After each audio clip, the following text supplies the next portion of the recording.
วันนี้มืดพลจังเลยค่ะ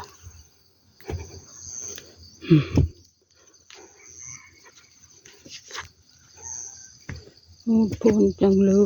ยจะปลูกหน่อค่ะมืดพลค่ะ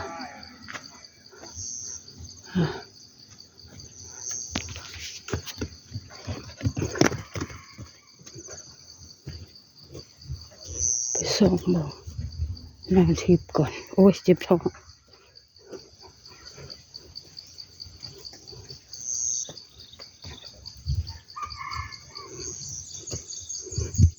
นาทิพย์มีดจะมีบ่ผ้าเจ้าอยู่เฮิรนบ่ก็เยอะมาทางป่านี่นะโอ้จะปลูกแบบเลย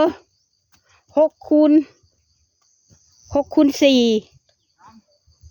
คูณ 3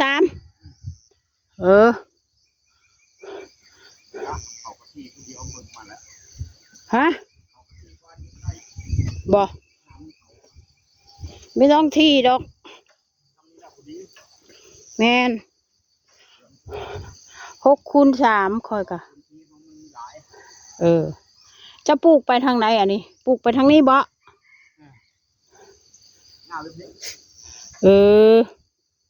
กันเอาลงแบบนี้พยัญขี้ดินชะลงมาบ่เวลาเขาจะไถน้ำไม่ปะข้อก็สิปลูกคือเจ้านี่ล่ะเวลาไถน้ำไหลอันนั้นก็ปลูกมักแตงปลูกเพลอแหละไปปลูกพริกเนาะฝนจะตกได้มื้อนี้ได้ตรวจสอบแถวนี้ก่อนเด้อขี้ดินดำขนาดชิเลอร์นองตะดองการว่าอึ่งห้องแท้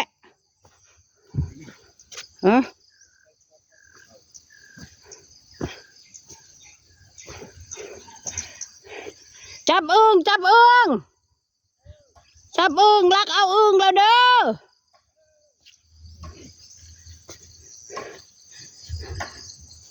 แล้วสิเอากระปูมาปล่อยอยู่นี่นะกระปูหน้าน่ะแม่การโอ้เพิ่นขังไว้แท้เนาะย่านมันไปบ่หลายปีสังปล่อยแม่นบ่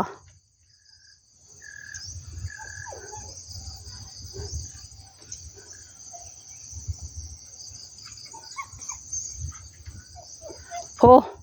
ปลูกมันบ่เดนี่ปลูกมัน2 เท่าเนาะ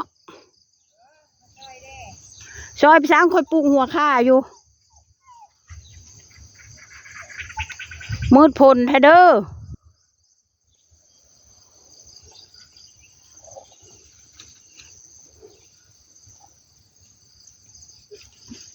ไผมายกให้นะยกเอาเองบ่ยกเอาเองบ่ฮะโอ้แบบว่าเฮ็ดนอนเฮ็ดขวดตู้นนะโอ้เอาเจอ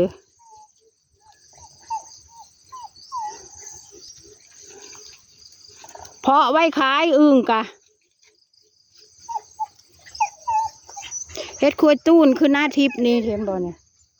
นี่เฮ็ดขวดตูน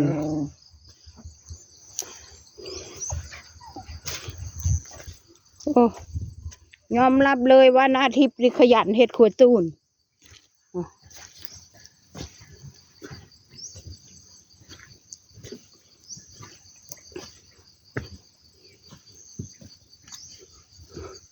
นี่ภูเหล็กไฟค่ะนี่ภูเหล็กไฟจะปลูกบนระบ่มันหนายังชิโลให้เจ้านะบ่ดินเจ้าเนาะนะโอ้ยนี่มันเป็นพลานหินได้นาทิพย์จะปลูก เจ้าปลูกอันอย่างบ่ได้ดอกแถวนี้เออปลูกไว้เฮามีได้กินละเท่าแล้ว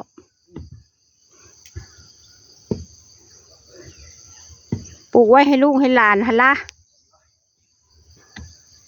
โหนี่ค่ะภูเหล็กไฟค่ะ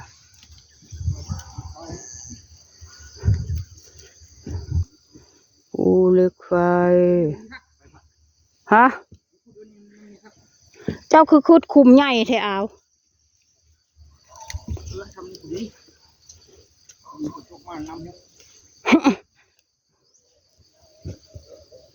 ทุกคนจะไม่ได้คุดคุมใหญ่ได้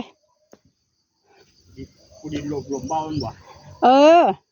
ถ้ามันยังเราไปหาชนชายกินแต่ว่าโคกเอาให้มันชุ่มน้ำแหละมันสีแห้งขนาดของเวลาฝนตกมามันขนาดของค่อยได้ชุงช้ำเจ้าหันยังตายได้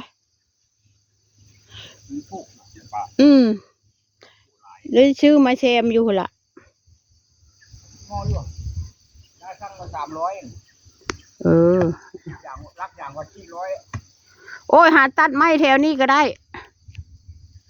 ไม้ไล่ไม้ผือโอเคค่ะอันนี้ภูเหล็กไฟค่ะอย่าลืมกดไลค์กดแชร์กดซับสไครบ์ให้กดไลค์ด้วยนะคะขอบคุณค่ะบ๊ายบาย